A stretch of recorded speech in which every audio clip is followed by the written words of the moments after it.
أعوذ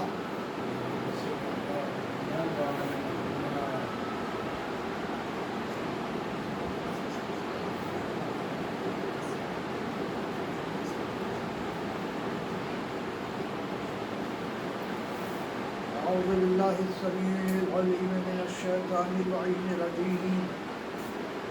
بسم الله الرحمن الرحيم.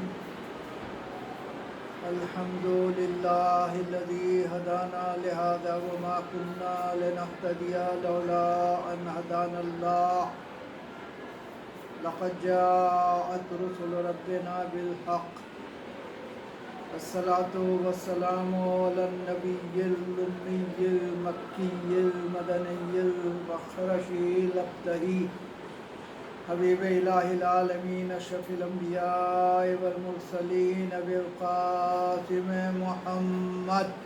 اللهم صل على محمد وأهل بيته الطيبين الطاهرين المعصومين المظلومين الذين أذهب الله عنهم الرجس وطهرهم تطهيرا. اللهم صل على محمد ولعنة الله على أعدائهم أجمعين من يومنا هذا إلى يوم الدين. أما بعد فقد قال الله سبحانه وتعالى في القرآن المجيد وقوله الحق. بسم الله الرحمن الرحيم.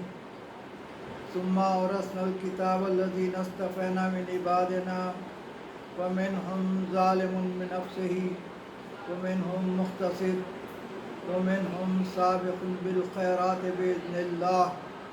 ذلك هو الفضل الكبير. اللهم صل على محمد وآل محمد.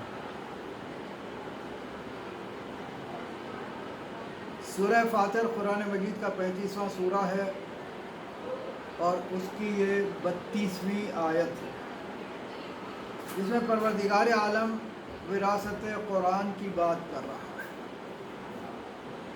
ارشاد ہو رہا ہے اور کچھ وہ ہے جو نیکیوں میں سبقت کرتے ہیں بإذن اللہ. اور یہ وراثت قرآن بہت بڑا فضل ہے. دیکھیے، میں اکثر عرض کرتا ہوں کہ قرآن مجید میں پروردگار عالم جب آیتوں کو کسی مقام پر رکھتا ہے تو اسے میں مصلحت ہوتی ہے، اس میں کوئی اشارہ ہوتا ہے. اب یہ 35واں سورہ ہے اور اس کی 32ویں آیت ہے. اگر ہم ان تمام اعداد کو جمع کریں تو 35 کے 5 اور 3 8 اور 32 کے 2 اور 3 5 8 اور 5 13 ہوتے ہیں. تو اشارہ یہ ہے کہ قرآن کے وارث 13 ہستیاں ہیں، یعنی بعد رسالت مآب شہزادی کونین اور 12 ائمہ، اس طرح 13 ہستیاں وارث قرآن قرار پاتی ہیں. اس آیت کے نزول میں پروردگار عالم نے ثم کا لفظ پہلے استعمال کیا، یعنی پھر اس وقت کہا جاتا ہے جب اس واقعے سے پہلے کوئی اور واقعہ ہو. اور وہ واقعہ کیا ہے؟ نزول قرآن کا واقعہ ہے.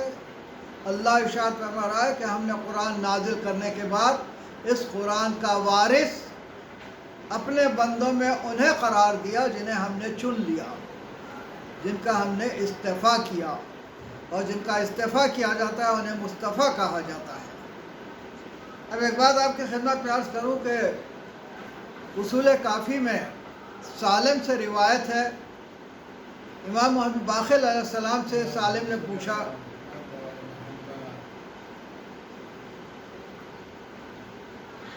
مولا بتائیے کہ اس آیت میں وارث قرآن سے کون مراد ہے؟ تو آپ نے ارشاد فرمایا کہ اس میں 3 لوگوں کا ذکر ہے. ظالم لنفسہ، یہ وہ لوگ ہیں جنہیں امام کی معرفت نہیں ہے. اور مقتصد وہ لوگ ہیں جنہیں امام کی معرفت ہے. اور سابق بالخیرات باذن اللہ، امام ہیں۔ اور آپ نے ارشاد فرمایا کہ وارث قرآن در حقیقت یہی ائمہ ہیں جنہیں پروردگار عالم نے چن لیا ہے۔ پھر اسی امام سے، امام محمد باقر علیہ السلام سے ایک اور شخص پوچھتا ہے، جابر ابن یزید جعفی، کہ مولا یہ بتائیے کہ اس آیت سے مراد کیا ہے، کون لوگ اس کا مصداق ہیں؟ تو آپ نے ارشاد فرمایا کہ دیکھو جابر، پروردگار عالم نے قرآن مجید کا وارث ان ہستیوں کو قرار دیا ہے جن کے پاس پورا علم قرآن ہے، اور وہ سابق بالخیرات ہے، اور ظالم لنفسہ ہی وہ لوگ ہیں جنہیں امام کی معرفت نہیں ہے، اور مقتصد وہ لوگ ہیں جو امام کی معرفت رکھتے ہیں، جن سے کبھی گناہ سرزد ہو جاتا ہے اور کبھی نیکی سرزد ہو جاتی ہے۔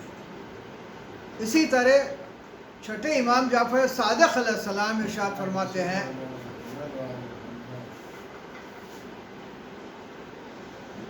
اپنے صحابی سے کہ پروردگار عالم کے پاس شہزادی فاطمہ زہرا کا بڑا مقام ہے، اور اسی لیے پروردگار عالم نے فاطمہ زہرا سلام اللہ علیہ کی اولاد میں وراثت قرآن رکھی ہے، اور سابق بالخیرات باذن اللہ سے ان کا تعارف کروایا ہے، یعنی جو نیکیوں میں سبقت کرتے ہیں اذن الہی سے۔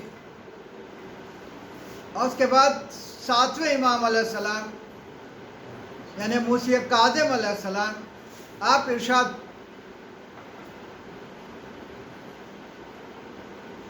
ارشاد فرماتے ہیں کہ اے حسن، پروردگار عالم نے ہم کو اس قرآن کا وارث قرار دیا ہے جس قرآن میں پروردگار عالم نے ارشاد فرمایا، وَلَوْ أَنَّا قُرْآنًا سُيِّرَتْ بِهِ الْجِبَالُ أَوْ قُطِّعَتْ بِهِ الْأَرْضُ أَوْ كُلِّمَ بِهِ مَوْتًا بل للہ الامر جمیعا، یعنی قرآن وہ ہے جس سے پہاڑ چلائے جا سکتے ہیں، زمین کا فاصلہ طے کیا جا سکتا ہے، اور مردوں کو بلوایا جا سکتا ہے، اور اللہ کے پاس سارے امور موجود ہیں۔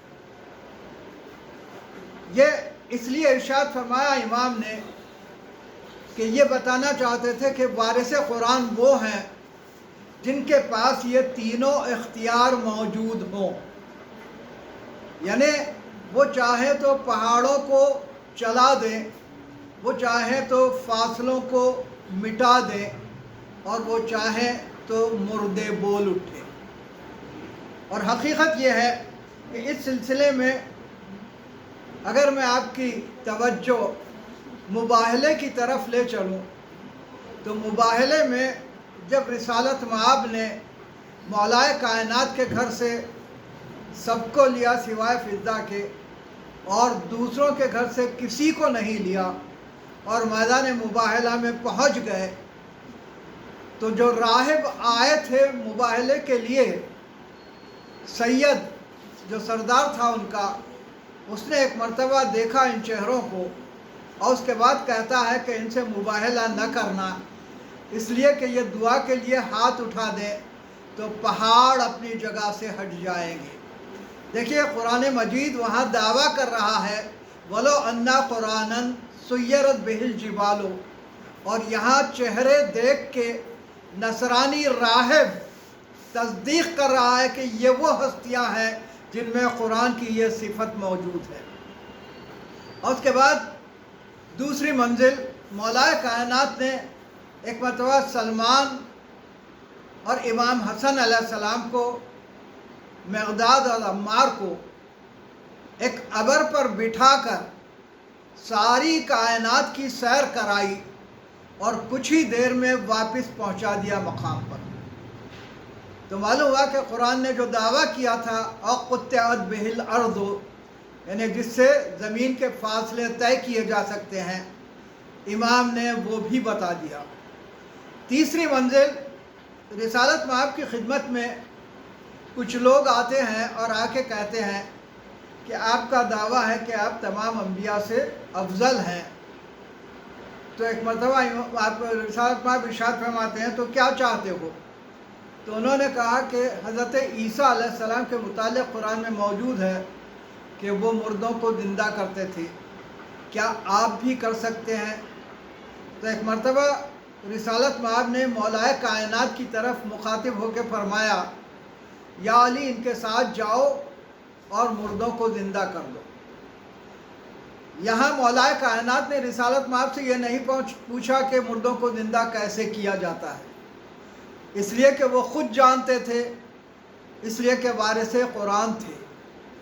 ایک مرتبہ ساتھ گئے ان کے، ایک قبر پر آپ نے ٹھوکر ماری اور ارشاد فرمایا قم باذنی، میرے حکم سے زندہ ہو جا۔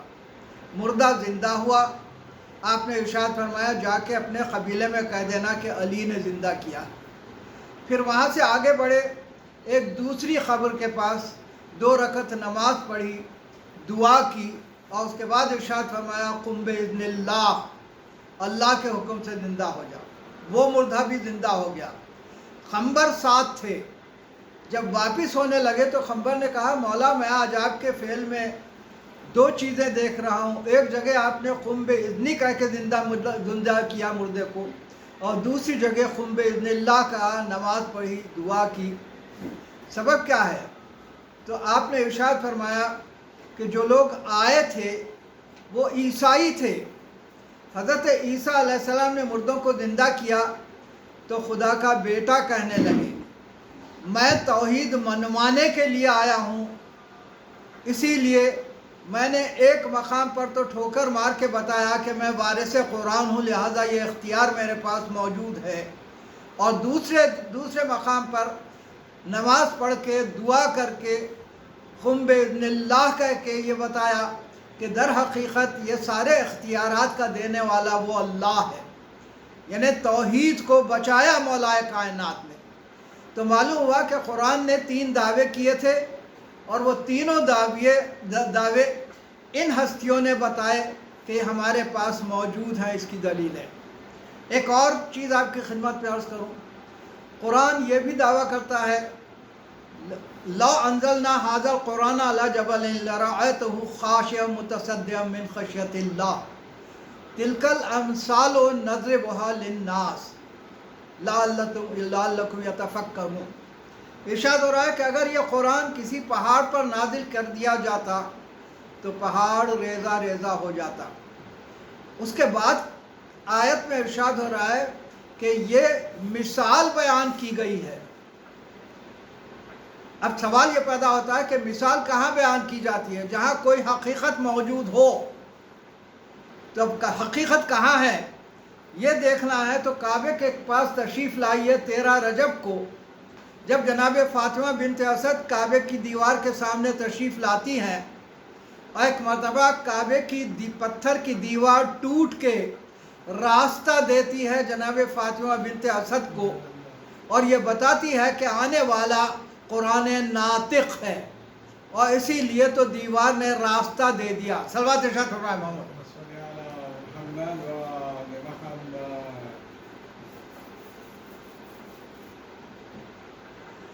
اس منزل پر میں ایک اور بات عرض کرتا ہوں، اور وہ یہ کہ مجھے یہ احساس ہوتا ہے کہ یہ معجزہ در حقیقت مولائے کائنات کا نہیں بلکہ شہزادی فاطمہ بنت اسد کا ہے، اور اس کی دلیل یہ ہے کہ کائنات میں جتنے معجزے ہوئے ہیں وہ سب صاحب معجزہ کی موجودگی میں ہوئے ہیں، اور یہاں مولائے کائنات تو شکم مادر میں ہے اور دیوار کے سامنے جناب فاطمہ بنت اسد ہے، تو معلوم ہوا کہ یہ معجزہ جناب فاطمہ بنت اسد کا ہونا چاہیے۔ لیکن اگر آپ یہ نہیں مانتے، مولائے کائنات کا معجزہ مانتے ہیں، تو تو یہ ماننا پڑے گا کہ امام غیبت میں رہ کے معجزہ دکھا سکتا ہے، اس لیے کہ شکم مادر میں ہے مولا کائنات۔ تو معلوم ہوا کہ امام اگر غیبت میں بھی ہو تو معجزہ دکھا سکتا ہے۔ لہذا آج ہم اپنے 12ویں امام علیہ السلام سے توسل کریں تو یقیناً ہمارے مسائل حل ہو سکتے ہیں۔ 8ویں امام امام رضا علیہ السلام ارشاد فرماتے ہیں کہ یہ آیت بنی فاطمہ کے حق میں نازل ہوئی ہے، جن میں سابقن بالخیرات باذن اللہ ذات امام ہے، اور مختصد وہ لوگ ہیں جو اس امام پر یقین رکھتے ہیں، جن سے عبادتیں بھی سرزد ہوتی ہیں، کبھی کبھار گناہ بھی ہو جاتا ہے، اور ظالم لنفسہ ہی وہ لوگ ہیں جو امام کی معرفت نہیں رکھتے۔ اور اس کے بعد آپ ارشاد فرماتے ہیں کہ پروردگار عالم نے جنت کا وعدہ کیا ہے، اور جنت کا وعدہ مختصد اور سابقن بالخیرات کے لیے ہے، اور ظالم لنفسہ ہی کے لیے نہیں ہے، اس لیے کہ وہ لوگ مخالف ہیں اماموں کے۔ اور اس کے بعد ایک منزل اور آگے 9ویں امام علیہ السلام ارشاد فرماتے ہیں کہ در حقیقت اس آیت سے مراد مولا کائنات علی ابن ابی طالب علیہ السلام، شہزادی کونین فاطمہ زہرا سلام اللہ علیہا، امام حسن اور امام حسین علیہ السلام، اور اس کے بعد ہم لوگ ہیں جو شہادت پا گئے، یہ پا رہے ہیں یا پائیں گے۔ تو امام نے بتا دیا کہ ائمہ جنہیں قتل کیا جانے والا ہے، جو شہید ہونے والے ہیں، وہ سابق بالخیرات کی منزل پر ہیں، اور وہی وارث قرآن ہیں۔ اس کے بعد رسالت مآب سے بھی پوچھا گیا کہ اس آیت کا مصداق کون ہے، تو رسالت مآب ارشاد فرماتے ہیں کہ اس سے مراد سابقن بالخیرات سے مراد امام ہے، اور مختصد سے مراد وہ ہیں جو اپنے دل کے گرد گردش کرتے رہتے ہیں، اور ظالم لنفسہ ہی وہ ہیں جسے معرفت امام بھی نہیں ہے۔ تو یہ منزل ہے جہاں وراثت قرآن ان ہستیوں کے پاس ہے جنہیں ہم ائمہ مانتے ہیں، امام مانتے ہیں۔ اب ایک بات آپ کی خدمت میں عرض کروں کہ وارث ہمیشہ ورثے سے افضل ہوتا ہے۔ یعنی مثال کے طور پر آپ کا ایک گھر ہے، تو وہ گھر کی تعمیر وغیرہ سب کچھ آپ دیکھتے ہیں، یقیناً اس کی بقا آپ کے پیش نظر رہتی ہے، لیکن اگر آپ کو ضرورت پڑ جائے، آپ ایسے بیمار ہو جائیں کہ ضرورت پڑ جائے پیسوں کی، تو اس گھر کو بیچ دیں گے آپ، اس لیے کہ آپ وارث ہیں۔ آپ کا تحفظ ورثے کے سامنے کچھ وہ انتہائی اہمیت رکھتا ہے، ورثہ آپ کے سامنے کوئی اہمیت نہیں رکھتا۔ تو اب معلوم ہوا کہ قرآن سے افضل وارث ہونا چاہیے۔ تو اب ہمیں اس مقام پر جہاں رسالت مآب کعبے میں بت شکنی کے لیے مولا کائنات کو بلاتے ہیں اور اپنے دوش پر بلند کرتے ہیں، تو ہم یہ دیکھتے ہیں کہ دوش پر جہاں مہر نبوت آیت قرآنی موجود ہے، وہاں قدم مولا کائنات کے بلند ہو رہے ہیں، اور مولا کائنات نے اس کی دلیل بھی دی تھی۔ اس منزل پر جب آپ کو خلیفہ چن لیا گیا اور اس کے بعد مسجد النبوی میں آپ تشریف لے جاتے ہیں، اور ممبر پر سارے 3 خلفاء جو نیچے بیٹھے تھے ان زینوں کو چھوڑ کے رسالت مآب کے زینے پر تشریف فرما ہوتے ہیں، تو لوگوں نے اعتراض کیا کہ آپ رسول کے مقام پر بیٹھ رہے ہیں، تو آپ نے ارشاد فرمایا یہ تو لکڑی کا ممبر ہے، یہ میرے قدم وہ ہیں جو رسالت مآب کے مہر نبوت پر بلند ہوئے ہیں۔ تو بتایا یہ کہ میں در حقیقت وارث قرآن ہوں۔ اب آپ کی خدمت میں عرض کرنا یہ ہے کہ وارث جو ہوتا ہے وہ واقف ہوتا ہے ورثے سے۔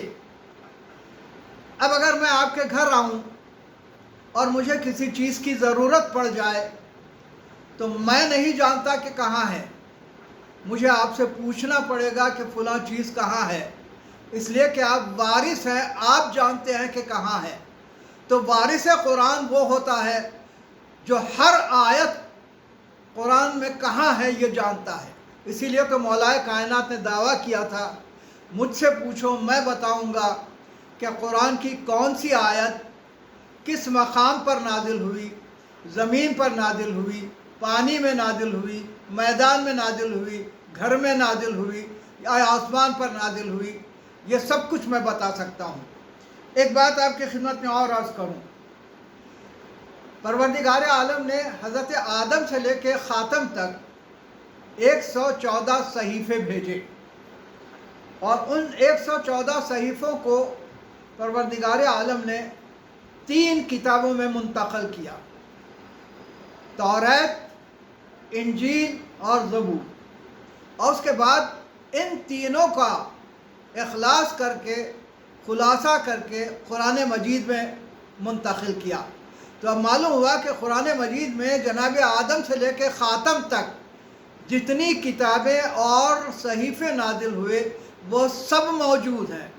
اسی لیے تو سورہ اعلیٰ میں ارشاد ہوتا ہے کہ یہ چیزیں صحف ابراہیم و موسیٰ میں موجود ہے۔ تو معلوم ہوا کہ اب وارث قرآن وہ ہوگا جو حضرت آدم سے لے کے خاتم تک جتنے صحیفے نازل ہوئے، جتنی کتابیں نازل ہوئی، ان سب کا علم رکھتا ہو۔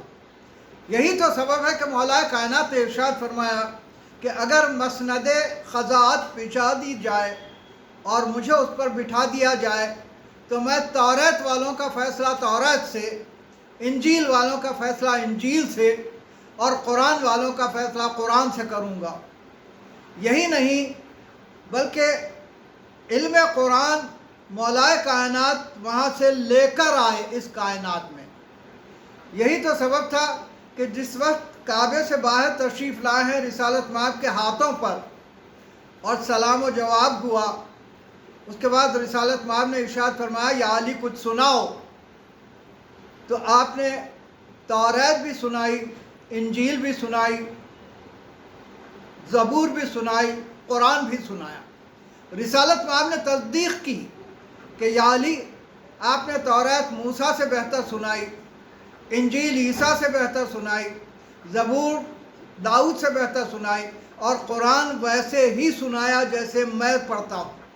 عجیب منزل ہے، لوگ اعتراض کرتے ہیں کہ کیسے ممکن ہے کہ علی قرآن سنا دیں جبکہ قرآن نازل بھی نہیں ہوا تھا۔ تو یہ جو حسبنا کتاب اللہ کا دعویٰ کرتے ہیں یہ قرآن پڑھتے نہیں ہیں، صرف دعویٰ کرتے ہیں۔ سورہ رحمان میں پروردگار عالم نے ارشاد فرمایا الرحمن علم القرآن خلق الانسان علمہ البیان۔ رحمان وہ ہے جس نے قرآن کا علم دیا، پھر خلق کیا، پھر علم بیان دیا۔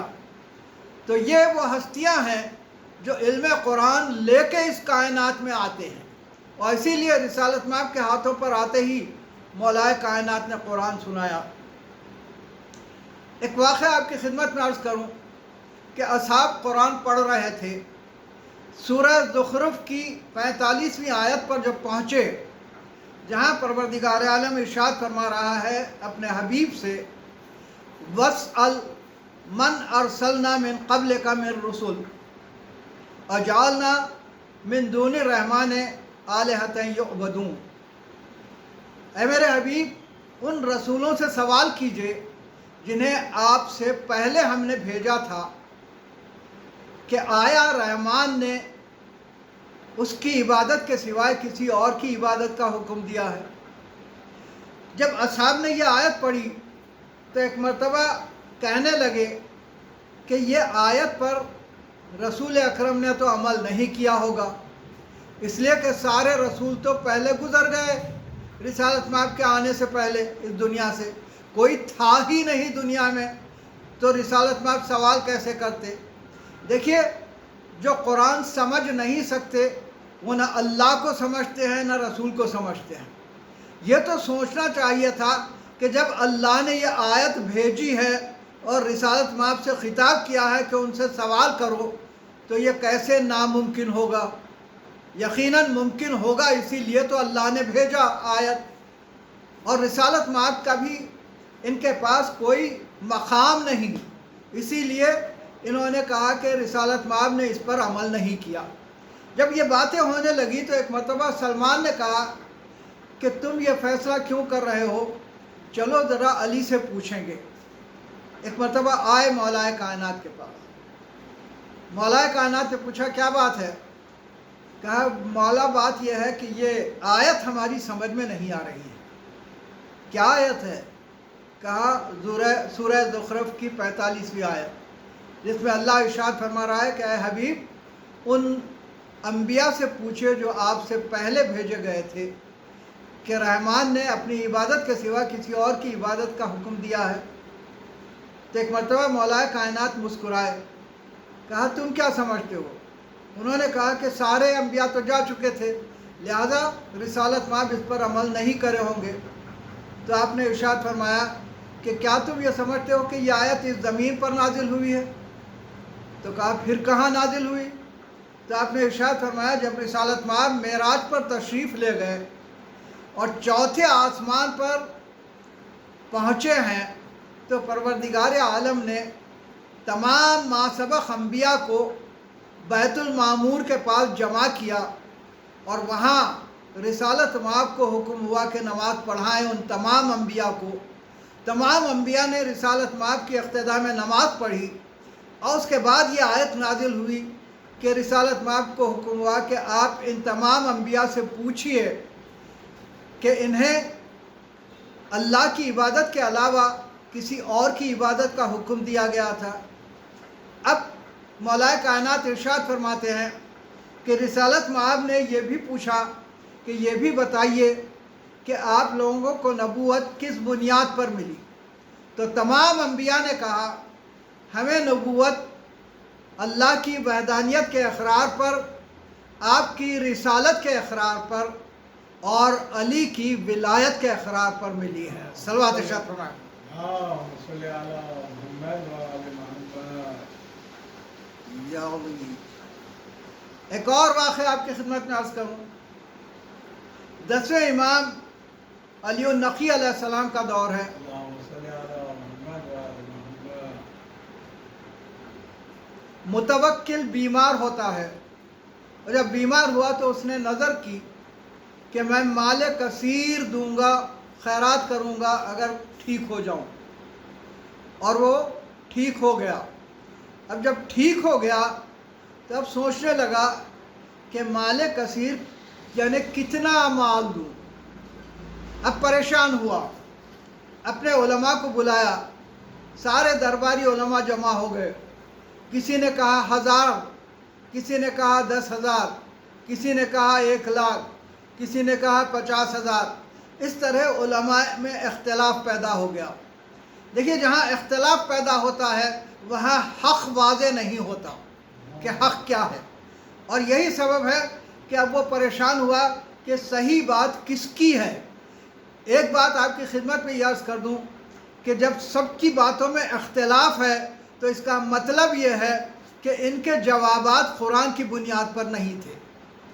ایک مرتبہ جب پریشان ہوتا ہے تو ایک غلام جس کا تعلق امام سے بھی تھا، وہ کہتا ہے کہ میں صحیح جواب لاتا ہوں۔ تب یہ کہتا ہے اتنے علماء صحیح جواب نہیں دے سکے تو تو کیسے دعویٰ کر رہا ہے؟ اگر صحیح جواب لائے گا تو انعام دوں گا، اور اگر غلط جواب لائے گا تو تجھے قتل کر دوں گا۔ اب دیکھیے، یقین امام پر جب ہو تو یہ رسک بھی انسان لے لیتا ہے۔ اس نے کہا یقیناً مجھے قبول ہے، میں صحیح جواب لے کر آؤں گا۔ اب جاتا ہے امام کے پاس۔ جیسے ہی امام کے پاس پہنچا، امام ہر ایک کے دل کی کیفیت جانتے ہیں۔ ایک مرتبہ آپ نے ارشاد فرمایا کہ مال کثیر کا مفہوم پوچھنے آیا ہے؟ تو کہنے لگا ہاں مولا یہی بات ہے۔ تو آپ نے ارشاد فرمایا جاؤ اور جا کے کہہ دو کہ 80 دینار تقسیم کر دیے جائیں۔ یہ آ کے جواب دیتا ہے 80 دینار تقسیم کر دو۔ متوکل نے کہا جہاں لوگ لاکھوں کی بات کر رہے ہیں وہاں تم صرف 80 دینار کہہ رہے ہو، دلیل کیا ہے؟ تو اس غلام نے کہا دلیل تو پوچھنا میں بھول گیا، میں پھر دلیل لے کے آتا ہوں۔ پھر امام کی خدمت میں آتا ہے، امام ارشاد فرماتے ہیں اب مال کثیر کی دلیل پوچھنے آیا ہے؟ تو کہتا ہے ہاں مولا یہی بات ہے۔ تو آپ نے ارشاد فرمایا جا کے کہہ دو کہ سورہ توبہ کی 25ویں آیت میں پروردگار عالم نے ارشاد فرمایا ہے لقد نصرکم اللہ فی مواطن کثیرہ، اے میرے حبیب ہم نے آپ کی مدد کثیر مقامات پر کی ہے۔ اور اس کے بعد امام ارشاد فرماتے ہیں کہ رسالت مآب نے 80 جنگیں لڑی ہیں جن میں پروردگار عالم کی مدد آئی ہے، لہذا قرآن کی اس آیت کی روح سے مال کثیر کا اطلاق 80 دینار پر ہوتا ہے۔ یہ جواب لے کے پہنچتا ہے، جب پہنچا تو وہ خوش ہو گیا کہ قرآن کی بنیاد پر جواب مل گیا۔ اس نے 80 دینار تقسیم کر دیے اور اسے 10,000 انعام دے دیا۔ تو معلوم ہوا کہ وارث قرآن، دیکھیے مال کثیر کا ایک لفظ سارے قرآن میں کس آیت میں ہے کون جان سکتا ہے؟ سوائے وارث کے اور کوئی نہیں جان سکتا۔ ایک واقعہ اور آپ کی خدمت پہ عرض کروں۔ دیکھیے وارث قرآن جو ہوتا ہے وہ قرآن کا محافظ بھی ہوتا ہے۔ آپ کا گھر ہے، آپ وارث ہیں، تب اس کی دیکھ بھال آپ کی ذمہ داری ہوتی ہے۔ آپ دیکھتے ہیں کہ کہیں کوئی خرابی پیدا ہو جا رہی ہے، فوراً ٹھیک کروا دیتے ہیں۔ تو جو قرآن کے وارث ہیں وہ قرآن کا تحفظ کرتے ہیں۔ 11ویں امام علیہ السلام امام حسن عسکری علیہ السلام کا دور ہے۔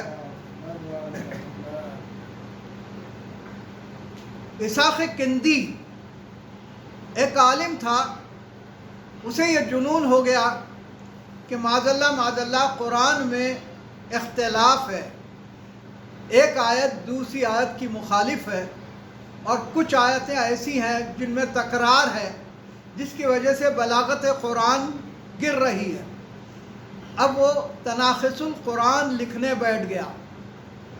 بات مشہور ہوئی کہ یہ تناقض القرآن لکھ رہے ہیں۔ کئی شاگرد آتے تھے اس کے پاس، عالم تھا، درس دیتا تھا۔ ایک شاگرد شیعہ بھی تھا۔ ایک مرتبہ وہ امام کی خدمت میں پہنچتا ہے، امام حسن عسکری علیہ السلام کے پاس۔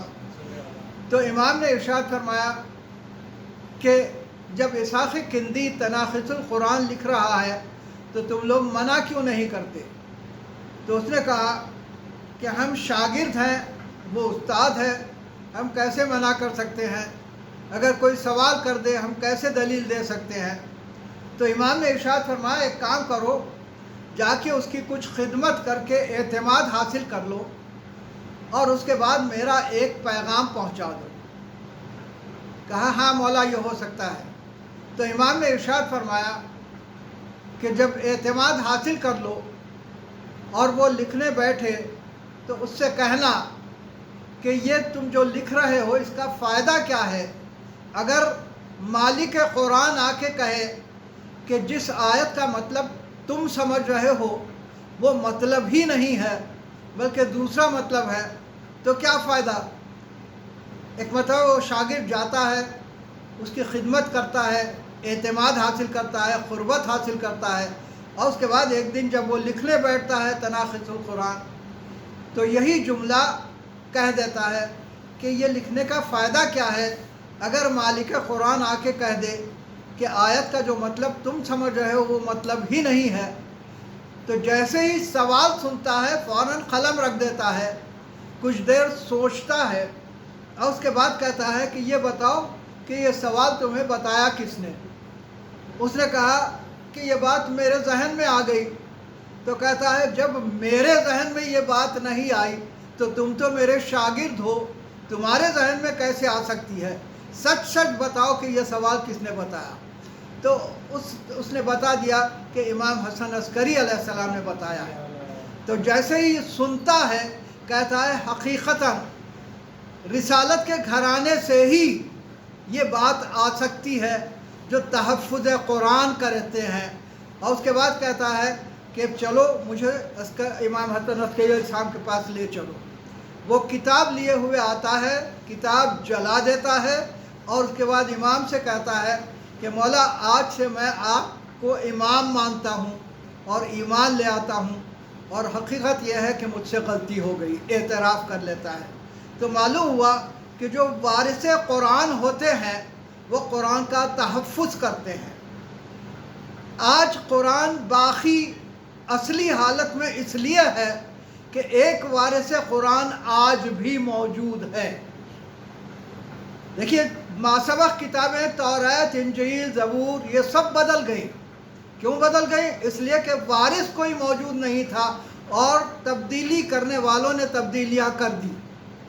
لیکن ہر دور میں چونکہ بنی فاطمہ سے ایک امام موجود رہا، اس نے تحفظ قرآن کیا، اور آج بھی ہمارا امام باقی ہے جو قرآن کا تحفظ کرتے ہوئے یہاں تک پہنچایا ہے۔ ایک بات آپ کی خدمت میں عرض کروں کہ یہ وراثت مادی بھی ہوتی ہے اور معنوی بھی ہوتی ہے۔ مادی وراثت جائیداد، زمین، سواریاں، فرنیچر، یہ ساری چیزیں ہیں، اور معنوی وراثت قرآن کی وراثت ہے، علم کی وراثت ہے، عہدے کی وراثت ہے، یہ وراثت ہے۔ اب آپ کی خدمت میں ایک بات عرض کروں، یہ ائمہ کا ذکر تو میں نے کیا، شہزادی کونین کا بھی آپ کی خدمت میں ذکر کر دوں۔ شہزادی کونین دربار میں جاتی ہے اور فدق کے ہبہ ہونے کا دعویٰ کرتی ہے۔ جب فدق کے ہبہ ہونے کا دعویٰ کرتی ہے تو وہاں کہا گیا کہ ممکن نہیں ہے، گواہیاں لے کر آؤ۔ شہزادی کونین نے مولائے کائنات حسنین ان کی گواہیاں پیش کی، تو کہا گیا کہ شوہر کی اور اولاد کی گواہی قابل قبول نہیں ہے۔ حالانکہ قرآن مجید میں کہیں بھی یہ نہیں ہے کہ اولاد اور شوہر کی گواہی قابل قبول نہیں ہے، بلکہ حضرت عیسیٰ علیہ السلام نے اپنی ماں کی عصمت کی گواہی جھولے میں یہ ارشاد فرما کے دی کہ انی عبداللہ آتانی الکتاب وجعلنی نبیہ، اور اس قوم نے مان لیا جھولے میں بچے کی بات۔ معلوم ہوا کہ یہ صرف جھوٹ کہہ رہے تھے۔ اس کے بعد ایک حدیث انہوں نے پیش کی، کہا کہ در حقیقت شہزادی نے ارشاد فرمایا اچھا جب ہبہ نہیں مارتے تو ایسی صورت میں میں وارث ہوں رسالت مآب کی، ورثے میں مجھے دے دو۔ تو اب ایک حدیث انہوں نے پیش کی۔ دیکھیے حسبنا کتاب اللہ کہہ رہے تھے اس وقت جب رسالت مآب اس دنیا سے تشریف لے جا رہے تھے۔ رسالت مآب نے ارشاد فرمایا تھا ایک کاغذ اور قلم دو، میں نوشتہ لکھ دوں تاکہ وہ تمہیں بہکنے سے بچائے۔ تو اس وقت کہا کہ حسبنا کتاب اللہ، ہمارے پاس کتاب کافی ہے۔ اب کتاب کے بجائے ایک مرتبہ حدیث پیش کرتے ہیں، نحن معاشر الانبیاء لا نرث ولا نورث، یعنی ہم گروہ انبیاء نہ وارث بنتے ہیں نہ بناتے ہیں۔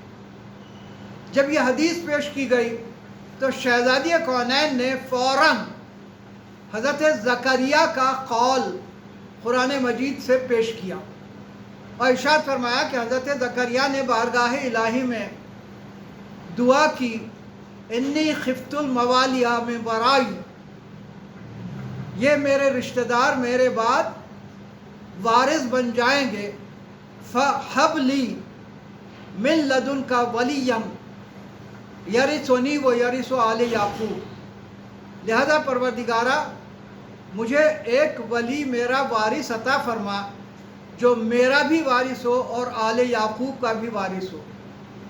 لیکن اس کے پہلے ایک جملہ ارشاد فرمایا، کانت، اپنی بیوی کے لیے ارشاد فرماتے ہیں، کانت عاقرہ، یہ بانجھ ہے میری بیوی۔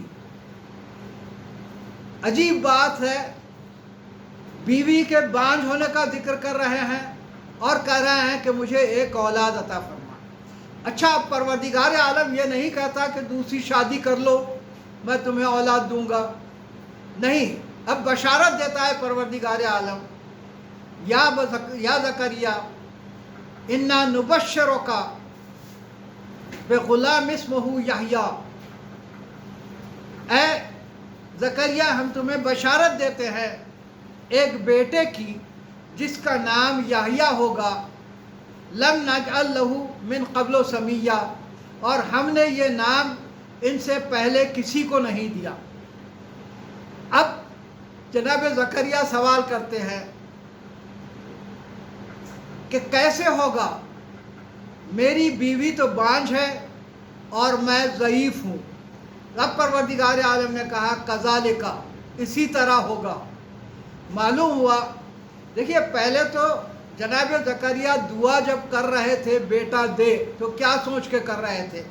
آپ ضعیف بھی ہیں، بیوی بانجھ بھی ہے، جانتے ہیں، پھر بھی دعا کر رہے ہیں، اور جب اللہ نے کہا کہ اچھا تمہیں بیٹا دیتا ہوں، یحییٰ نام ہوگا، اس سے پہلے میں نے یہ نام نہیں رکھا، تو اب کہتے ہیں کہ یہ کیسے ہوگا، میں تو ضعیف ہوں اور میری بیوی بانجھ ہے۔ تو پروردگار عالم نے کہا اسی طرح ہوگا۔ معلوم ہوا کہ نبی اگر دعا کرے اور چاہت بتائے کسی بیٹے کی یا بیٹی کی، تو ایسی صورت میں پروردگار عالم ضعیف نبی کو بانجھ بیوی سے بھی اولاد دے سکتا ہے۔ یہاں ایک بات مجھے عرض کرنا ہے، اگر رسالت مآب کی کوئی بیوی بانجھ ہے اور اولاد نہیں ہو رہی ہے تو اس کا مطلب یہ ہے کہ رسالت مآب اولاد اس بیوی سے نہیں چاہتے تھے، اس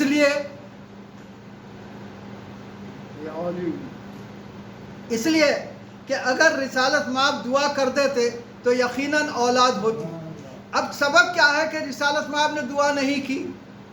سبب یہ ہے کہ حضرت نوح کا واقعہ آپ کے پیش نظر ہے کہ حضرت نوح میں نوح کی بیوی کی طرف سے کفر آ گیا اور وہ حضرت نوح سے الگ ہو گیا اور ڈوب گیا۔ تھا بیٹا حضرت نوح کا، لیکن اثر آیا ماں کا، لیکن آج بھی اسے نوح کا بیٹا کہا جاتا ہے۔ تو ماں کا اثر آتا ہے لیکن بیٹا منسوب ہوتا ہے ہمیشہ باپ کی طرف۔ تو رسالت مآب نہیں چاہتے تھے کہ ماں کا اثر آ جائے اور رسالت مآب کا نام بدنام ہو، لہذا اولاد کے لیے دعا نہیں کی۔ اب سوال یہ پیدا ہوتا ہے کہ جب شہزادی نے یہ آیت پیش کی قرآن سے تو حسبنا کتاب اللہ کہنے والے جھوٹی حدیث کا سہارا لے رہے تھے اور قرآن کی اس آیت کو سن کے بھی کہا کہ نہیں، ممکن نہیں ہے۔ تو مجھے یہ عرض کرنا ہے کہ یہ مادی وراثت تھی جو شہزادی معنوی وراثت سے حاصل کر رہی تھی۔ قرآن کی آیت پیش کر کے بتا رہی تھی کہ میرے پاس معنوی وراثت ہے، یہ تو مادی وراثت ہے۔ اور حقیقت یہ ہے کہ ساری کائنات پر جس کا اختیار ہو اسے ایک فدق کے باغ سے کیا حاصل تھا، لیکن اس لیے گئی تھی، یہ بتانے گئی تھی کہ دیکھو جب سچوں کو جھٹلایا جا رہا ہے تو جھٹلانے والے کاذب ہیں، اور جب کاذب ہیں تو لعنت کاذب کے لیے مباہلے میں طے ہو چکی ہے۔ تو مباہلے میں چونکہ ان لوگوں نے، راہبوں نے مان لیا تھا، اسی لیے لعنت ان تک نہیں پہنچی، رکی رہی۔ تو شہزادی بتا رہی تھی کہ وہ لعنت کہاں پہنچنے والی ہے۔ اس طرح شہزادی نے دعویٰ کیا تھا۔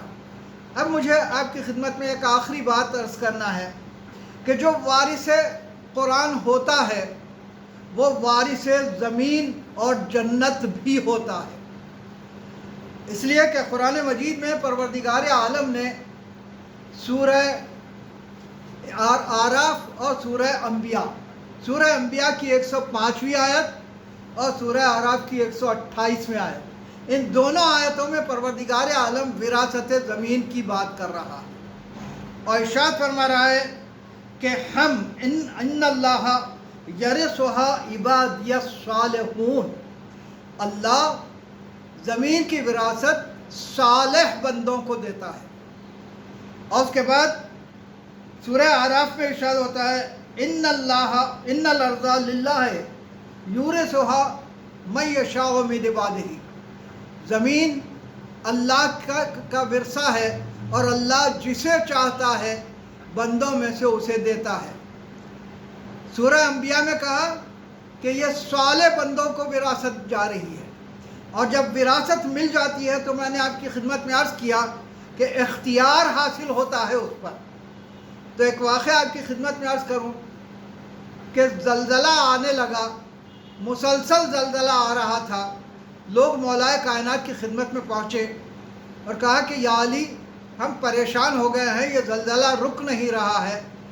تو اب تاریخ یہ کہتی ہے کہ مولائے کائنات نے اپنا ایک ہاتھ زمین پر رکھا اور اس کے بعد ارشاد فرمایا ما لکا اسکت، تجھے کیا ہوا ہے، خاموش ہو جا۔ جیسے ہی یہ ارشاد فرمایا فوراً زلزلہ رک گیا۔ زلزلہ رک کے یہ بتا رہا ہے کہ یہ زمین کے بھی وارث ہیں۔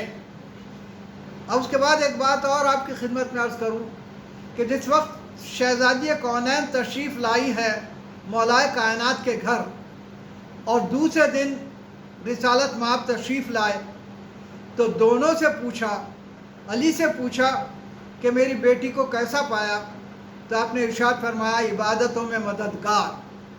اور اس کے بعد شہزادی کونین سے ارشاد فرمایا کہ علی کو تم نے کیسے پایا، تو ارشاد فرماتی ہے کہ بابا میں نے دیکھا کہ مولائے کائنات علی ابن ابی طالب علیہ السلام کو یہ زمین تمام رات اور دن کی خبریں دے رہی تھی۔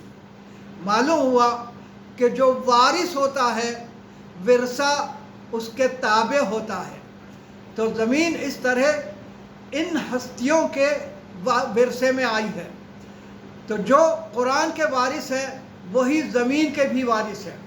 اب اس کے بعد جنت کے لیے پروردگار عالم نے ارشاد فرمایا کہ تلک الجنت نورث من کانا تقیا من عبادنا من کانا تقیا، بندوں میں سے ہم جنت کا وارث ان کو قرار دیتے ہیں جو متقی ہیں، اور مولائے کائنات تو امام المتقین ہے، اسی لیے مولائے کائنات جنت کے بھی مالک ہیں۔ اور اس کے بعد آپ نے یہ بھی ارشاد فرمایا کہ شہزادی کونین جنت کی عورتوں کی سردار ہیں اور حسنین جنت کے جوانوں کے سردار ہیں۔ تو معلوم ہوا کہ جو وارث قرآن ہوتا ہے وہی وارث زمین بھی ہوتا ہے اور وہی وارث جنت بھی ہوتا ہے۔ اور آج کی تحقیق آج کے دور میں جنی کے تعلق سے یہ ہے کہ اولاد میں باپ کے اثرات ماں کے اثرات آتے ہیں۔ تو اب امام حسین علیہ السلام کے بیٹے حضرت علی ابن الحسین علی اکبر علیہ السلام اور امام حسن علیہ السلام کے بیٹے جناب قاسم یقیناً اپنے ماں باپ سے ورثہ لیے ہوئے ہیں صفات کا۔ یہی نہیں، امام حسین علیہ السلام اپنے نانا کو بہت چاہتے تھے۔ جس وقت رسالت مآب اس دنیا سے گزر گئے امام حسین علیہ السلام بڑے رنجیدہ تھے۔ پروردگار عالم نے ایک مرتبہ ایک بیٹا عطا فرمایا جو صورت میں، سیرت میں، رفتار میں، گفتار میں رسالت مآب کے مثل تھا۔ دیکھیے عربی میں دو الفاظ ہیں، ایک مثل ہے، ایک مثل ہے۔ مثل کہتے ہیں شکل و صورت میں ملنے کو، اور مثل کہتے ہیں صفات میں ملنے کو۔ پروردگار عالم نے علی اکبر علیہ السلام کو شکل و صورت میں بھی اور صفات میں بھی رسالت مآب کا عکس بنا دیا تھا۔ یہی نہیں، بلکہ علی اکبر علیہ السلام نبی کی اگر صورت لے کے آئے تھے تو مولائے کائنات کا نام تھا، شہزادی کونین کا سن تھا، کیا کیا تبرکات علی اکبر لیے ہوئے تھے۔ اور حقیقت یہ ہے کہ علی اکبر علیہ السلام اتنی محبت تھی امام حسین علیہ السلام کو کہ کم سن ہے، جھولے میں ہے۔ جناب ام لیلہ ارشاد فرماتی ہیں شب کی تاریکی تھی، مجھے ایک سایہ جھولے پر جھکتا ہوا محسوس ہوا، تو میں نے پوچھا کون ہے جھولے کے پاس؟ تو امام حسین علیہ السلام نے ارشاد فرمایا کہ لیلہ میں ہوں۔ جناب لیلہ پوچھتی ہے کہ مولا اتنی رات کی تاریکی میں جھولے کے پاس آنے کی کیا ضرورت پڑ گئی؟ تو ارشاد فرماتے ہیں لیلہ علی اکبر کی محبت دور رہنے نہیں دیتی۔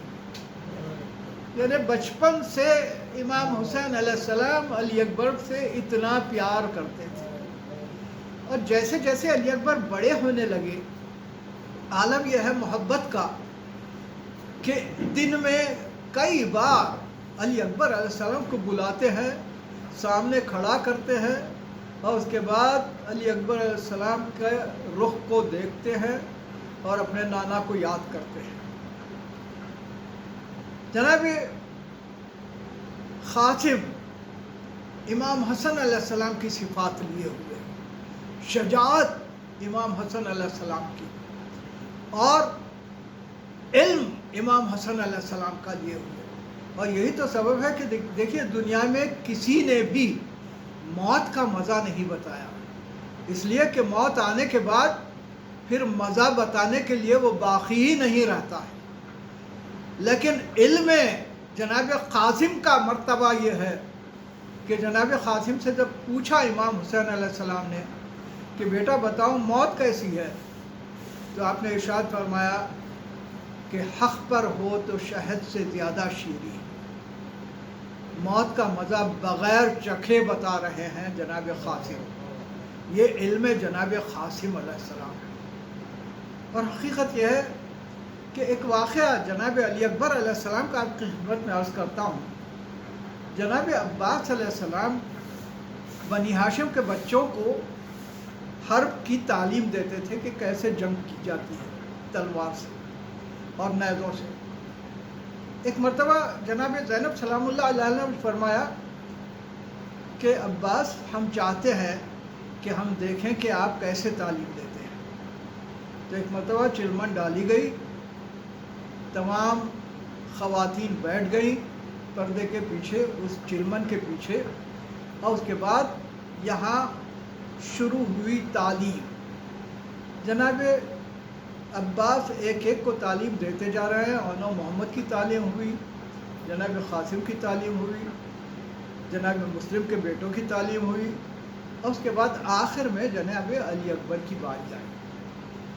اب دونوں میں تبادلہ ہونے لگا حرب کا۔ ایک منزل وہ آئی کہ جہاں جناب عباس علیہ السلام کا نیزہ علی اکبر کے سینے کے قریب پہنچا۔ جیسے ہی قریب پہنچا، جناب زینب سلام اللہ علیہ نے ایک چیخ ماری۔ جناب عباس فوراً جاتے ہیں، جا کے کہتے ہیں شہزادی کیا بات ہے؟ تو ارشاد فرماتی ہے عباس اگر یہ نیزہ علی اکبر کے سینے پہ لگ جاتا تو کیا ہوتا؟ میں کہوں شہزادی یہ عباس کا ہاتھ ہے، ممکن نہیں ہے، لیکن ہائے آپ نے کربلا کے میدان میں علی اکبر کے سینے پر بچھی کیسے دیکھی ہوگی؟ عجیب منزل ہے۔ علی اکبر علیہ السلام جب شہادتیں پیش ہو رہی ہیں، جناب قاسم میں دیکھیے دو باتیں بڑی مشترک ہے جناب قاسم علیہ السلام، ایک امام حسین علیہ السلام سے اور ایک جناب علی اکبر علیہ السلام سے۔ امام حسین علیہ السلام سے جو بات مشترک ہے وہ یہ تھی کہ امام حسین علیہ السلام کا لاشابی گھوڑوں سے پامال کیا گیا، اور جناب قاسم کا لاشابی گھوڑوں سے پامال کیا گیا۔ لیکن ہاں امام حسین علیہ السلام کا لاشا بعد شہادت پامال کیا گیا، لیکن ہائے قاسم زندگی ہی میں پامال ہو گئے۔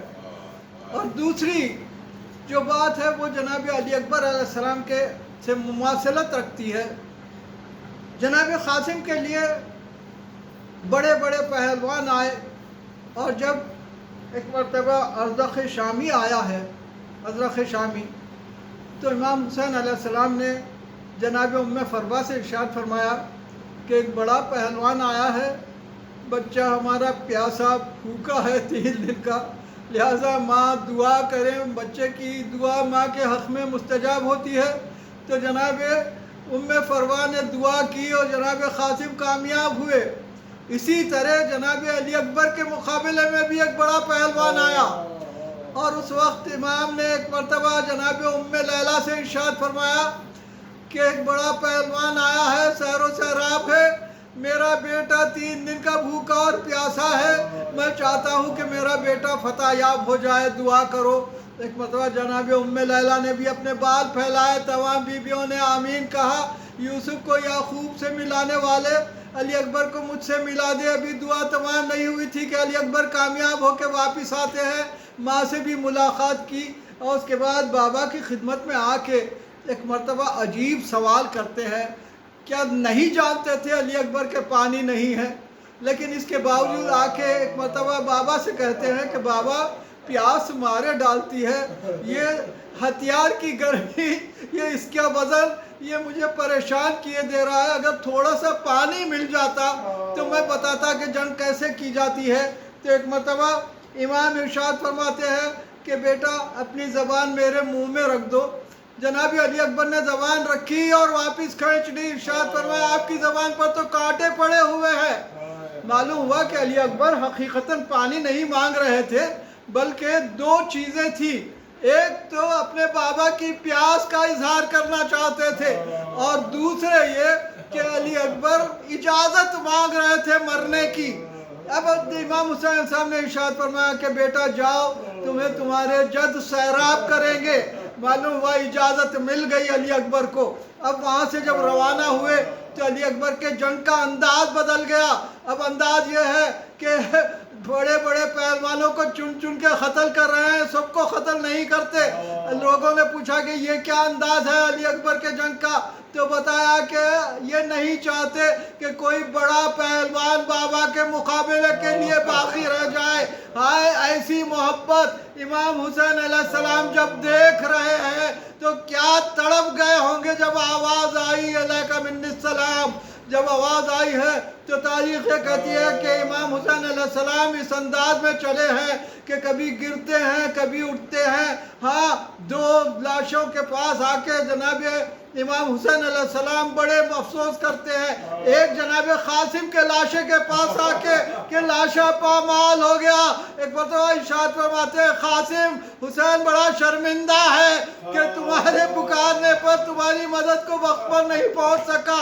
اور اس کے بعد علی اکبر کے لاشے پر جب آتے ہیں تو ایک مرتبہ علی اکبر کو اٹھانا چاہتے ہیں، علی اکبر آنکھ نہیں کھولتے، اپنے آپ کو بازو لٹا دیا، آسمان کی طرف رخ کیا، اور اس کے بعد ارشاد فرمایا اے میرے مالک جس طرح یہ میری نسل کو قتل کر رہے ہیں تو اس کی نسل کو قتل کر دے۔ اور اس کے بعد وہ منزل عجیب ہے کہ ایک مرتبہ بیدار کیا علی اکبر کو، اور اس کے بعد دیکھتے ہیں کہ ہاتھ علی اکبر کا سینے پر رکھا ہوا ہے۔ پوچھا کیا بات ہے؟ اب علی اکبر بتانا نہیں چاہتے، ہاتھ ہٹا کے جب دیکھا تو نیزے کی ہنی سینے میں پیوست ہے۔ ایک مرتبہ رخ کیا نجف کا، یا علی کہہ کے جب نکالا ہے نیزے کی ہنی تو ایک خون کا فوارہ امام حسین علیہ السلام کے چہرے پر آ گیا۔ اور اس کے بعد آخری موقع ہے، ارشاد فرماتے ہیں علی اکبر کوئی آخری خواہش ہے تو بیان کرو بیٹا۔ علی اکبر ارشاد فرماتے ہیں بابا ایک وصیت بھی ہے اور ایک خواہش بھی ہے۔ وصیت یہ ہے کہ میری ماں کو سنبھال لینا، میری ماں میری لاش دیکھ کے برداشت نہ کرے گی۔ اور اس کے بعد ارشاد فرماتے ہیں کہ میں آخری وقت اپنی بہن کو دیکھنا چاہتا ہوں فاطمہ صغرا کو، اس لیے کہ وہ بڑی پریشان تھی آتے وقت۔ امام نے ایک مرتبہ 2 انگلیوں کو اٹھایا، اس کے درمیان سے جناب علی اکبر نے دیکھا کہ جناب فاطمہ صغرا اس لگن پہ جس میں علی اکبر کے پاؤں کے نشان ہیں ریتی پر، اس ریتی پر اپنا رخسار رکھے ہوئے ارشاد فرما رہی ہے علی اکبر بہن انتظار کر رہی ہے لیکن تم نہیں آئے۔ ایک مرتبہ ارشاد فرماتے ہیں بابا مجھ سے دیکھا نہیں جاتا، اور اس کے بعد وہ منزل آئی کہ امام حسین علیہ السلام ارشاد فرماتے ہیں اپنے ہاتھ میرے گلے میں ڈال دو، گلے میں ہاتھ ڈال دیا، اٹھانے کی کوشش کرتے ہیں، بڑی مشکل سے چہرہ چہرے کے سامنے رکھتے ہیں، آگے بڑھتے جاتے ہیں، پاؤں زمین پر خط دے رہے ہیں، کچھ دور جاتے ہیں چہرہ دیکھتے ہیں، کچھ دور جاتے ہیں چہرہ دیکھتے ہیں۔